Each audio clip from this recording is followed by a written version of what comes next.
हाय, मी बासरी. दिवाळीची शॉपिंग करून आम्ही निघालो होतो मला ड्रेस खरेदी करण्यासाठी. दुकानामध्ये तर गेलो, पण दुकानामध्ये प्रचंड गर्दी होती. त्यामुळे मला तिथंच खूप वेळ थांबावं लागला.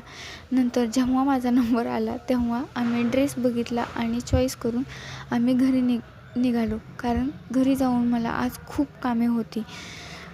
कारण आज दिवाळीचा दुसरा दिवस म्हणजेच धनत्रयोदशी आणि त्यामुळे मला पूजेची सगळी मांडणी करायची होती आणि नंतर जेवणही बनवायचं होतं. घरी आले, पूजेची मांडणी करून घेतली. अंगणामध्ये सगळीकडे दिवे लावले, पणत्या लावल्या आणि जेवण करून घेतले. कारण हे सगळं उशीर होत होता, कारण मला आणखीन कंपनीला सुट्ट्या लागलेल्या नव्हत्या आणि त्यामुळे मला घरी यायला उशीर झालेला आणि घरी येऊन आम्ही गेलो होतो मार्केटमध्ये. कसा वाटला मिनी ब्लॉग मला नक्की कमेंट करून सांगा. Bye bye.